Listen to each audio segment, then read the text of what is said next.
औज़ुबिल्लाहिमिनश्शैतानिर्रजीम बिस्मिल्लाहिर्रहमानिर्रहीम। अस्सलामु अलैकुम वरहमतुल्लाहि वबरकातुहू स्टूडेंट्स। आज 2.3 हमारा टॉपिक बेसिक काउंटिंग प्रिंसिपल्स। ठीक है, बेसिक काउंटिंग प्रिंसिपल्स कौन कौन से हैं? Addition, multiplication, permutation, combination. तो और भी हम प्रिंसिपल्स पढ़ेंगे। तो ये आपके पास सबसे पहले है एडिशन। एडिशन क्या है? एडिशन प्रिंसिपल में क्या होता है? सिंपल आपको प्रिंसिपल की डेफिनेशन मतलब उसकी स्टेटमेंट जो है वो पता होनी चाहिए। और इसके अलावा इसका फार्मूला तो खैर सिंपल ही है।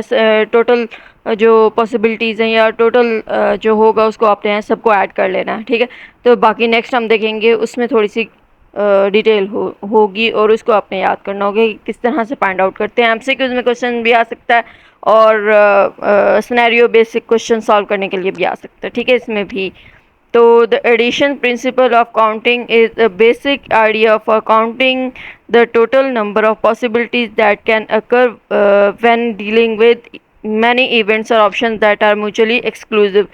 जो म्यूचुअली एक्सक्लूसिव होंगे, अब एक्सक्लूसिव का क्या मतलब है? यानी कि जो मखसूस होंगे। ठीक है, जो आपस में मतलब सेम चीज़ से रिलेट कर रहे होंगे। फॉर एग्जांपल अगर मैं कहूँ कि नंबर ऑफ आपने जो है वो काउंट करने हैं एप्पल्स इन द बास्केट या red apples in the basket, तो इस तरह से हो जाएगा। ठीक है, तो एडिशन प्रिंसिपल काउंटिंग का क्या है कि ये बेसिक आइडिया देता है टोटल नंबर ऑफ पॉसिबिलिटीज़ को आपने जो है वो मतलब नंबर ऑफ पॉसिबिलिटीज़ को ऐड कर देना है या टोटल कर देना है उसका। That can occur when dealing with many events, जब हम बहुत से ऑप्शंस या इवेंट से डील कर रहे होते हैं। The events are mutually exclusive, that are mutually exclusive are those that can not occur simultaneously. जो एक साथ ही अकर नहीं हो सकते, जो महसूस होते हैं इवेंट्स में अकर होते हैं अपने ख़ास टाइम के हिसाब से।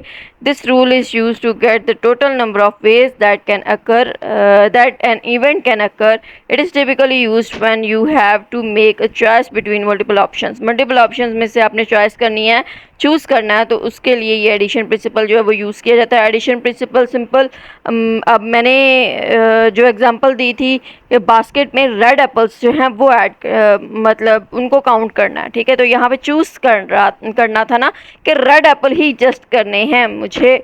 ठीक है, जो फुल रेड एप्पल्स होंगे जस्ट वही मुझे ऐड करने हैं, तो यहाँ पे चूज़ करना था।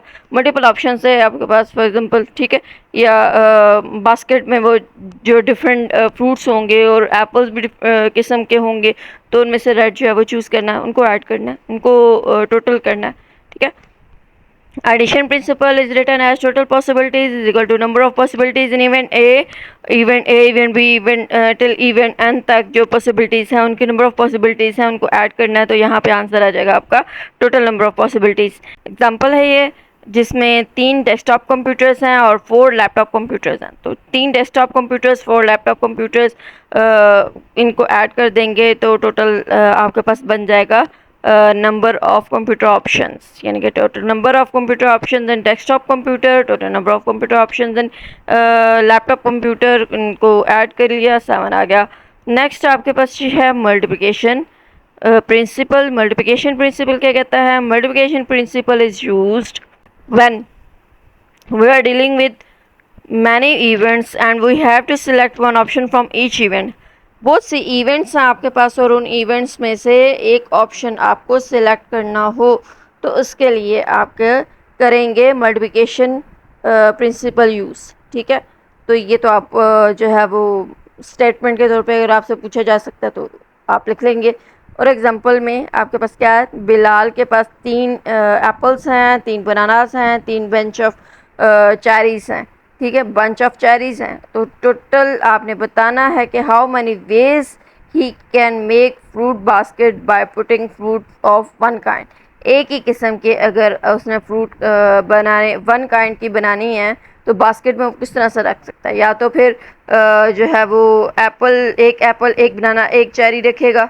ठीक है, या एक एप्पल एक बनाना और दूसरा जो है वो चेरी रखेगा। मतलब इस तरह से डिफरेंट ऑप्शंस आपके पास यहाँ पे एलेबोरेट किए हुए हैं। ठीक है, पॉसिबिलिटीज़ एलेबोरेट किए हुई हैं, लेकिन इनको हम जो है वो कैलकुलेट कैसे करेंगे? कैलकुलेट करने के लिए नीचे आपके पास मेथड दिया हुआ है, फार्मूला दिया हुआ है। वो फार्मूला क्या है? Using counting principle problem, the total number of ways of choosing this pairing would be. अब यहाँ पे ऑप्शंस अवेलेबल फॉर एप्पल्स हमारे पास 3 हैं, 3 है ना, तो तीनों डिफरेंट होंगे, ज़री सी बात है। कुछ ना कुछ डिफरेंट तो होता ही है, शेप का डिफरेंस या कलर का या जो भी। तो ऑप्शंस अवेलेबल फॉर एप्पल ए 3 है, ऑप्शंस अवेलेबल फॉर बनाना 3 है, ऑप्शन अवेलेबल फॉर चेरीज 3 है। टोटल आपके पास तीनों 3 हैं। तो इन तीनों को आप जब मल्टीप्लाई कर लोगे तो मल्टीप्लिकेशन के बाद आपके पास क्या आंसर आ जाएगा, total number of veg 3 into 3 into 3, तीनों को मल्टीप्लाई करेंगे तो क्या आएगा, 3 3 ज़ा 9, 3 3 ज़ा 9, 9 3 ज़ा 27, ठीक है। 27 आपके पास इसका आंसर बन जाना है। तो ये इसका जो है वो फार्मूला हो गया। Options available for first event, option available for second event, option available for third event, और उनको टोटल अगर आपने करना है तो उनको मल्टीप्लाई कर लेंगे। नेक्स्ट प्रिंसिपल क्या है, परमुटेशन। अब परमुटेशन क्या कहता है, permutation many different kinds of problem can be resolve using multiplication principle. Multiplication principle से बहुत से प्रॉब्लम सॉल्व हो सकते हैं। Putting objects in order is one kind of challenge, एक काइंड है चैलेंज का। इसमें होता क्या है कि जो परमुटेशन है उसमें आपको ऑर्डर मैटर करता है। अगर अरेंज करके रखना हो ना आपने आइटम्स को, तो परमुटेशन यूज़ की जाती है। We Q up for pictures, arrange letters into words and digits into numbers, decorate rooms and more, ठीक है। इन सब के लिए मतलब सीक्वेंस में हम रखना चाह रहे हैं या रख रहे हैं, पिक्चर्स अरेंज कर रहे हैं लेटर्स को इनटू वर्ड्स में, ठीक है, या फिर डिजिट्स को इनटू नंबर्स में, या डेकोरेट करते हैं हम रूम या इस तरह की, तो उसके लिए हमें परमुटेशन यूज़ करनी होगी क्योंकि हम अरेंज करना चाहते हैं आइटम्स को, ठीक है। जब आइटम्स को आप ऑर्डर में रखना चाह रहे हो, अरेंज करना चाह रहे हो, तो उसके लिए परमुटेशन यूज़ करेंगे। Drawing line segments for each choice can be useful in solving permutation problems. Line segment आप ड्रॉ करोगे हर चॉइस के लिए, जो कि आपके परमुटेशन प्रॉब्लम को सॉल्व करने में हेल्पफुल होगी, ठीक है, हर चॉइस के लिए। This allows us to multiply by figuring out how many of each option there are. ये आपको क्या हेल्प करेगी कि हमने इनको मल्टीप्लाई करना है, इनको मल्टीप्लाई करना है how many of each option there are, कितने ऑप्शंस आपके पास यहाँ मौजूद हैं, ठीक है। टोटल ऑप्शंस कितने हैं और रेंज फॉर्म में हम किस तरह से कितने कर सकते हैं वो बताने हैं। Assume we have 4 paintings. यहाँ पे एक एग्जांपल है डिस्कस की हुई, क्या है कि हम 4 पेंटिंग्स ले रहे हैं और 3 प्लेसेस ऑन वॉल आपके पास हैं डिस्प्ले करने के लिए। तो किस किस तरह से हम इसको डिस्प्ले कर सकते हैं वो हमने बताना है, ठीक है। We wish to determine how many different ways there are to arrange 3 of them on the wall. 3 आपके पास जो है वो प्लेसेस हैं और 4 आपके पास पेंटिंग्स हैं, और कितने डिफरेंट वेज बनेंगे हम इनको अरेंज करने के लिए, ठीक है। To simplify the 3 location on the wall we can draw 3 lines. 3 lines, आपने लाइन सेगमेंट की बात की थी ना उसने, तो 3 लाइन्स ड्रॉ कर ली, ठीक है। अब क्या करेंगे, for these 3 locations, for the first location having 4 paintings, 4 options आपके पास आएंगे, चारों के चारों में से कोई भी आप यहाँ पे लगा सकते हो। So we will write 4 on first location. First location पे 4 हम लिखेंगे क्योंकि हमारे पास 4 ऑप्शंस मौजूद हैं, ठीक है। नेक्स्ट क्या है, फर्स्ट ऑप्शन जो है, फर्स्ट पेंटिंग आपकी जो है वो प्लेस हो गई है। फॉर एग्जांपल फर्स्ट जगह पे यहाँ पे हमने कोई पेंटिंग 4 में से प्लेस कर दिया, पीछे रह गई 3, ठीक है। तो सेकंड में पीछे जो 3 होंगी उनमें से हम प्लेस करेंगे। फॉर एग्जांपल ये मैंने यहाँ पे पेंटिंग प्लेस कर दी, ठीक है। अब ये यहाँ पे प्लेस होगी तो पेंटिंग 1 जो है वो प्लेस होगी, अब वो तो एडजस्ट होगी अपनी जगह पे। अब 2 3 4 जो हैं वो अपनी जगह पे प्लेस करनी है। तो हमारे पास पीछे 3 ऑप्शंस बचती हैं सेकंड जो लोकेशन है उस पर प्लेस करने के लिए। तो 3 चॉइसेस आपके पास बचती हैं। तो यहाँ पे फॉर एग्जांपल मैंने ये 1 वाली भी कर दी और यहाँ पे सेकंड भी मेरी प्लेस हो गई है, ठीक है। अब पीछे आपके पास क्या बच गया, 2 ऑप्शंस अब बच गए हैं क्योंकि फर्स्ट और सेकंड लोकेशन पे तो मैंने प्लेस कर दिया पेंटिंग को। तो अब आपके पास मतलब एडजस्ट कर दिया पेंटिंग को। अब आपके पास जो है वो सेकंड ऑप्शन, सेकंड जो ये थर्ड है प्लेस, थर्ड जो आपकी जगह है, लोकेशन है, उस पर हमारे पास टू ऑप्शंस अब बच जाएंगे कि टू ऑप्शंस आपके पास हैं, टू पेंटिंग्स रह गई हैं, तो टू ऑप्शंस हैं आपके पास कि आप प्लेस कर सकते हो अपनी पेंटिंग को, ठीक है। तो वो टू पॉसिबिलिटीज़ आपके पास पीछे रह जाएंगी। तो यहाँ पे हम क्या कहेंगे, similarly for third location we have left with two choices, so we will write three on third location, we will write two on third location, यहाँ पे थ्री नहीं, टू ऑन थर्ड लोकेशन, ठीक है। टू रह गया आपके पास। So multiply these values give us the answer of 24 means there are 24 permutation possibilities possible for painting. Painting के लिए 24 परमुटेशंस आपके पास हैं कि आप प्लेस कर सकते हैं इसको, ठीक है। तो होप सो आपको इसकी समझ आ गई होगी कि किस तरह से इसको जो है वो किया गया है। कम्बिनेशन है नेक्स्ट। कम्बिनेशन में क्या है, in above theories and their examples we have looked at problems where we have to arrange objects in certain order। Objects को सर्टेन ऑर्डर में अरेंज करना होता है। इससे हटके भी कुछ प्रॉब्लम्स होती हैं। देर ऊपर जो हमने परमुटेशन पढ़ा उसमें ऑर्डर्स में मतलब अरेंज करके हमने ऑब्जेक्ट्स को, आइटम्स को जो है वो करना होता था, रखना होता था, प्रॉब्लम्स को इस तरह से सॉल्व करना होता था।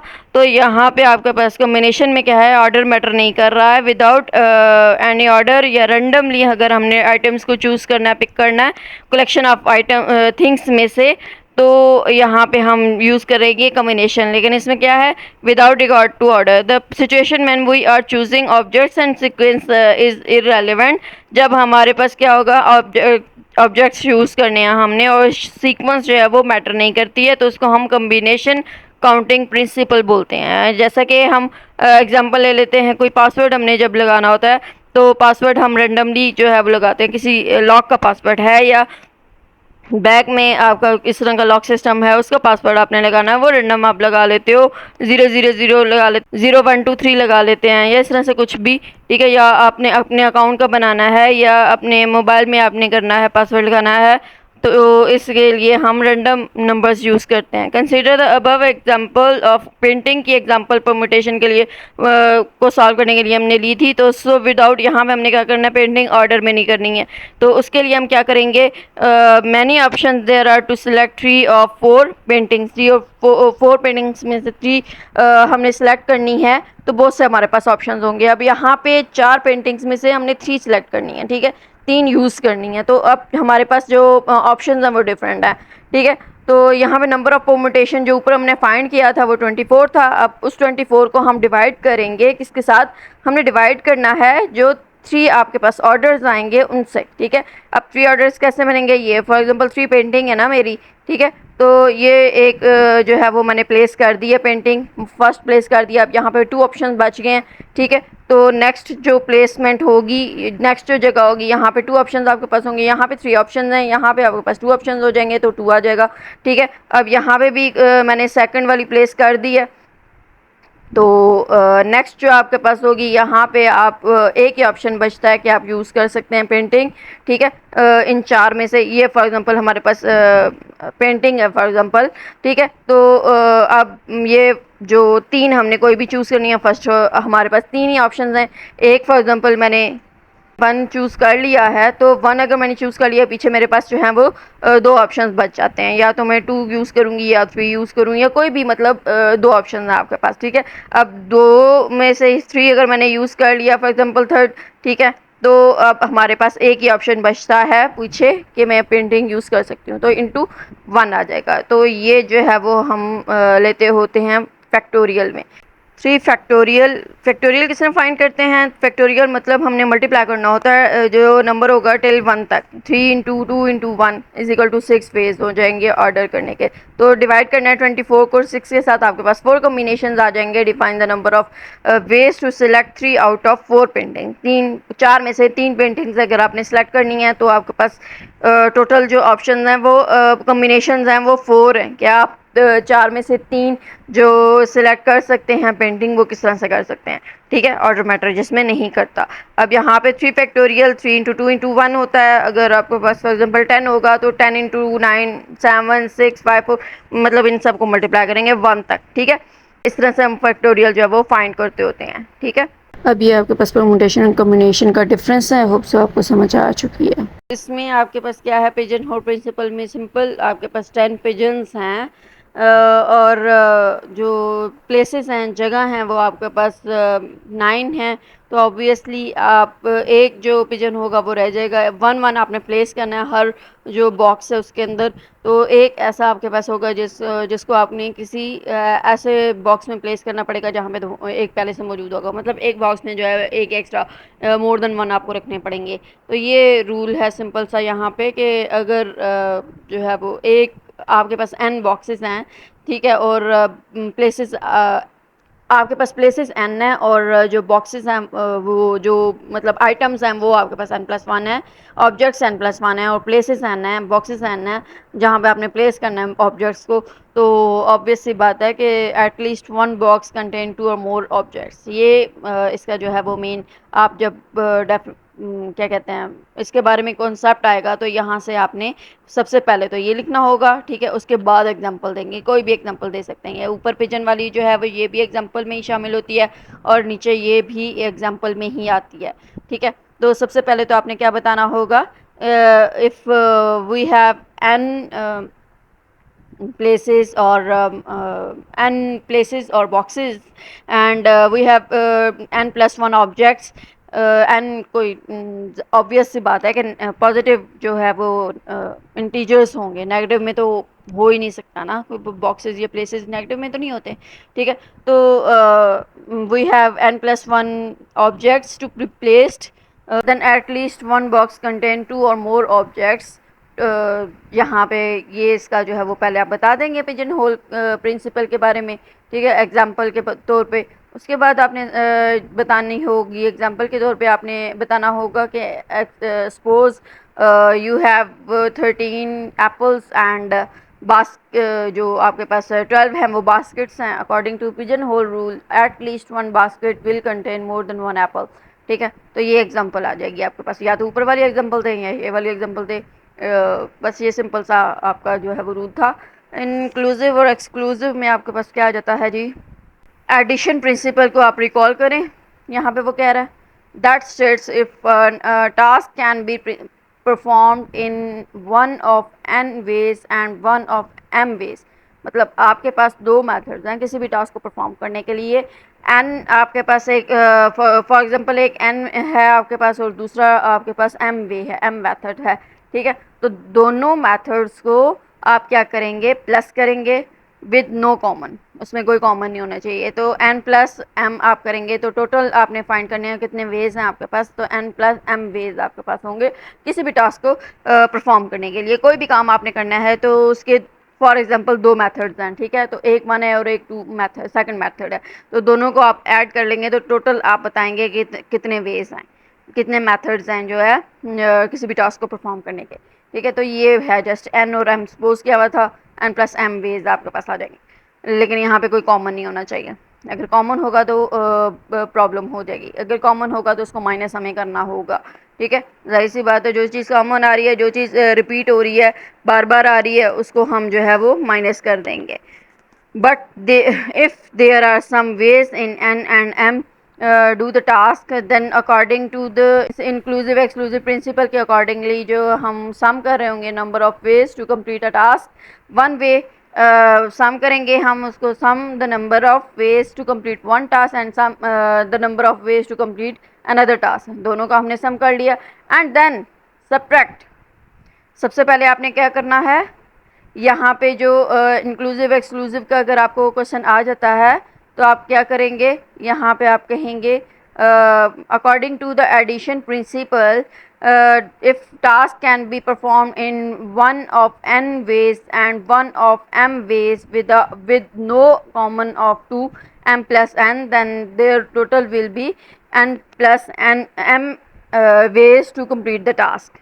but if there are some common in them to do the task, then according to the inclusive exclusive principle, we must sum the number of ways to complete a task one way and number of ways to complete it another, then subtract the number of ways, and then the subtract number of ways that are shared by both set of ways in order to count only unique ways of completing the work. अब यहाँ पे क्या है कि subtract कर लेना है आपने किसको, उन नंबर ऑफ वेज को जो कि दोनों सेट ऑफ वेज में कॉमन होंगे, ठीक है। इन ऑर्डर में जो ऑर्डर में आपने किया है तो उसमें जो कॉमन आ रहे हैं उनको आपने सब्ट्रैक्ट कर लेना है to count only unique ways of completing that work. किसी भी काम को कंप्लीट करने के लिए जो यूनिक आपने फाइंड आउट करना है, काउंट करना है, यूनिक वेज काउंट करने हैं, इसलिए जो कॉमन होंगे उनको हम कर लेंगे सब्ट्रैक्ट, ठीक है। जो आपके पास ये एग्जांपल है, how many binary strings of length 8 have 2 bits at the end. आखिर में जो आपके पास 8 लेंथ की स्ट्रिंग है, बाइनरी स्ट्रिंग है आपके पास, ठीक है, उसमें आपने 0 1 ही ज़ाहिर सी बात है करने होंगे। बाइनरी स्ट्रिंग का मतलब तो यही है कि 0 1 आपने लगाने हैं। तो 0 1 की कम्बिनेशन के साथ हमने 8 लेंथ वाला जो है वो बनाना है बाइनरी स्ट्रिंग, लेकिन उसके अंदर क्या है 2 बिट्स एट द एंड, जो आखिर में दो है वो 2 ज़ीरोज़ होने चाहिए या स्टार्ट में 1 होना चाहिए। तो कितनी आपके पास जो है वो बाइनरी स्ट्रिंग्स बनेंगी यहाँ पे ये बताना है आपने। आप क्या करेंगे, जो कॉमन आ रही होगी ना उनको हमने यहाँ पे माइनस करना होगा। 0 0 के साथ एंड कर रहा है तो पीछे आपके पास 6 बिट्स बच जाती हैं ना 8 में से, ठीक है। 0 के साथ एंड हो रहा है तो 0 0 तो फिक्स हो गया, उसके बाद पीछे आपके पास 6 बच जाती हैं, ठीक है। अब 6 जो आपके पास बच जाती हैं तो वो 2 की पावर 6, 26 नहीं है ये, 2 की पावर 6 इक्वल टू 64 पॉसिबिलिटीज़ आपके पास बनती हैं 6 बिट्स को जो है वो फिल करने के लिए। क्योंकि लास्ट में आपके पास 0 0 तो आ गया, ठीक है, वो तो फिक्स हो गया, पीछे बच गई 6 बिट्स, तो 6 बिट्स के लिए 2 की पावर 6 आ जाएगा। तो 2 की पावर 6 इसलिए क्योंकि बाइनरी स्ट्रिंग बनानी है तो 2 की पावर हम लेंगे, ठीक है। तो 2 की पावर 6 इक्वल टू 64 पॉसिबिलिटीज़ आपके पास आ जाती हैं टोटल, ठीक है। और सिमिलरली अब हम दूसरी के लिए निकाल लेंगे कि इफ़ स्ट्रिंग अगर हमारे पास 1 है जो स्टार्ट हो रही है 1 के साथ, तो पीछे हमारे पास 7 बिट्स बच जाती हैं, ठीक है। और 7 बिट्स अगर बढ़ती हैं तो 2 की पावर 7 आपके पास जो है वो क्या हो जाएगा 128 possibilities to fill it. 128 possibilities आपके पास बचती हैं। अगर 1 स्टार्ट में है तो 2 की पावर 7 इज इक्वल टू 128 बनता है, और अगर आपके पास एंड विद 0 0 है तो 2 की power 6 is equal to 64 possibilities बनती हैं। तो ये तो दो हमने निकाल लिए, ठीक है। अब नेक्स्ट में हमने क्या करना है, अब इन दोनों को हम करेंगे ऐड, ठीक है। लेकिन ऐड तो करेंगे लेकिन कुछ कॉमन भी बीच में आएगा, वो देखते हैं हम। If add both of mention, जो ऊपर मेंशन हुआ है sets and consider the whole solution, it will incorrect according to this rule, this principle. इस प्रिंसिपल के मुताबिक जो है वो अगर डायरेक्ट हम इन दोनों को ऐड कर लेते हैं तो ये रॉन्ग होगा, क्योंकि इसमें कुछ कॉमन कुछ सिमिलैरिटीज़ भी आ रही होंगी, ठीक है। because there are strings that both begin with 1 and end with 0 0। दोनों बहुत से ऐसी हो सकती हैं जिसमें स्टार्ट 1 से हो रहा है और 0 0 पे एंड हो रहा है, and since they meet both requirement they are counted twice. तो 2 बार इसको जो है वो काउंट कर लिया जाएगा, ठीक है। रिपीट हो रहा होगा, दो या 2 से ज़्यादा बार काउंट हो जाएगा, तो रिपीटेड हमने टास्क क्यों ही लेने हैं। तो इससे बचने के लिए हम क्या करेंगे, in order to obtain an accurate count और एक्यूरेट रिजल्ट हासिल करने के लिए हम सब्ट्रैक्ट कर लेंगे, ठीक है, इन स्ट्रिंग्स को जो रिपीटेडली काउंट हो रही हैं। देयर आर 2 की power 5 is equal to 32 possibilities. 2 की power 5 is equal to 32 possibilities हैं to fill 5 characters in string that begin with 1 and end with 0 0। अब यहाँ पे वो आपके पास आ जाएंगी जो कि दोनों एस्पेक्ट्स में आ रही हैं, ठीक है। अब ऊपर क्वेश्चन आप देखो ना दोबारा, ये देखें आप हैव और इसने लिखा था, या मतलब दोनों ये नहीं होना चाहिए, या तो 0 0 एंड पे हो या फिर 1 आपके स्टार्ट में हो, ठीक है। अगर कुछ ऐसी भी आपके पास आ जाती हैं जो कि दोनों से होंगी, यानी कि 1 भी आ रहा होगा और 0 भी आ रहा होगा, यहाँ पे एंड की बात हुई, ठीक है। तो वो जो जहाँ पे आपके पास 1 भी आ रहा है और एंड पे 0 भी आ रहा है वो हमने सब्ट्रैक्ट कर लेना है। इसलिए ये 1 2 एंड 3 आपके पास बिट्स जो हैं वो अगर फिक्स हो जाती हैं पीछे बच जाएगा 5 बिट्स, और 5 बिट्स 2 की पावर 5 इज इक्वल टू 32 हो जाएगा। ठीक है, और ये आपके पास 32 बिट्स क्या इस प्रिंसिपल के अकॉर्डिंग फिर हम क्या करेंगे, उसको माइनस कर देंगे, उस एस्पेक्ट को माइनस कर देंगे। तो 128 प्लस 64 ये तो आपके पास वो जो या तो ज़ीरो के साथ ज़ीरो ज़ीरो के साथ है एंड ज़ीरो ज़ीरो के साथ, या फिर स्टार्ट 1 के साथ है। ठीक है, और ये जो -32 हम करेंगे ये दोनों एंड के मतलब स्टार्ट विद 1 एंड विद 0 0 आता है, तो उसके साथ आपके पास जो आंसर आता था वो 32 आता था। उसको माइनस करेंगे तो आपके पास टोटल आंसर आ जाएगा 160। तो ये आपके पास जो है वो करेक्ट रिजल्ट बनेगा, करेक्ट आंसर बनेगा। ठीक है, एक्यूरेट काउंट जो है वो आपके पास आ जाएगा। तो होप्स आपको इसकी समझ आ गई। तो ये आपके पास इसकी डायग्राम है कि इसमें आपने क्या करना है, एन था आपके पास ए यूनियन बी, मतलब दोनों में जो होगा ए में और बी में सारे जो एलिमेंट्स हैं वो हम लिख लेंगे। That will be equal to n की एन ए, यानी कि number of ways in A and number of ways in B, उनको माइनस करेंगे हम किसके साथ, जो कॉमन आ रहा होगा एक्सक्लूड कर देंगे उसको। जो इंटरसेक्शन में हम कॉमन लिखते होते हैं ना, तो number of ways that are common in A and B उनको हम सब्ट्रैक्ट कर देंगे। ठीक है, और इंक्लूसिव एक्सक्लूसिव इसीलिए इस प्रिंसिपल का नाम है इंक्लूड और एक्सक्लूड हमने करना होता है। ठीक है, तो इंक्लूसिव एक्सक्लूसिव इसीलिए इसका नाम रखा गया। तो ये आपके पास number of ways in A, number of ways in B, उनको ऐड करेंगे और सब्ट्रैक्ट कर देंगे जो उसमें कॉमन होंगे दोनों में। ठीक है, तो ये आपने डायग्राम जो है वो भी अच्छे से, ये वेन डायग्राम वो भी अच्छे से करनी है। और अगर बनाने के लिए आ जाए अपने क्वेश्चन के मुताबिक आपने फिर उसको करना होगा। तो ये था आज का लेक्चर, होप्स आपको समझ आ गया होगा। कोई भी कन्फ्यूजन कोई भी किसी किस्म की भी हो तो क्वेश्चन करें, कमेंट करें और अपना बहुत सारा ख्याल रखें। टेक केयर, अल्लाह हाफिज़।